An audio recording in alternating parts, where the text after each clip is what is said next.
নমস্কার বন্ধুরা, আমি আবার চলে আসছি আপনাদের সামনে আরও একটা নতুন রেসিপি নিয়ে। আজকে আমি বানাবো সাজনা আলু দিয়ে একটা নিরামিষ রেসিপি। তো আপনারা দেখতে থাকুন আমি কি করে বানাই সেটা আপনাদের সঙ্গে শেয়ার করব। প্রথমে সাজনাগুলো কেটে নিচ্ছি সুন্দর করে, তারপরে আসছি আপনাদের সামনে আবার। সাজনাগুলো কেটে সুন্দর করে ধুয়ে নিয়েছি। চলুন এবার রান্নায় যাই। তেল গরম হয়ে গেছে, তো আমি এখানে সাজনাগুলি দিয়ে দেব।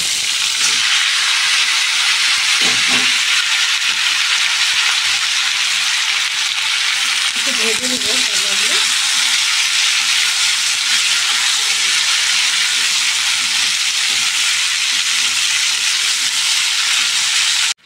মশলা নিয়েছি সাদা সর্ষে, একটু টুকরো আদা আর 4টে শুকনো লঙ্কা, এগুলি আমি বেটে নেব।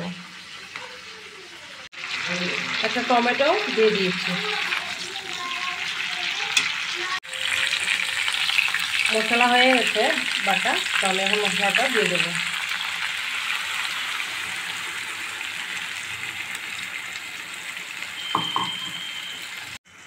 মিক্সিটা ধুয়ে একটু জল দিয়ে দিচ্ছি।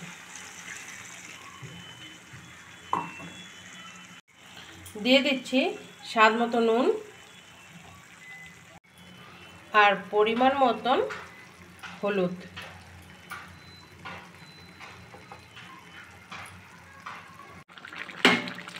এখন আমি একটু ঢেকে দেব। এখন আমি ঢাকনাটা খুলে দেখব কেমন হয়েছে। হয়ে গেছে।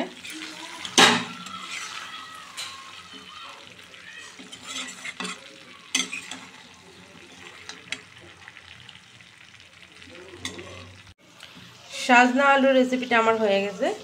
আপনারাও ট্রাই করে দেখতে পারেন বাড়িতে, একদম ইজি। তো যদি আমার রেসিপিটা ভালো লেগে থাকে একটা লাইক, কমেন্ট আর সাবস্ক্রাইব করে দেবেন। নেক্সট দিন আসবো নেক্সট একটা ভিডিও নিয়ে, ততদিন সঙ্গে থাকবেন। আজকের জন্য বাই।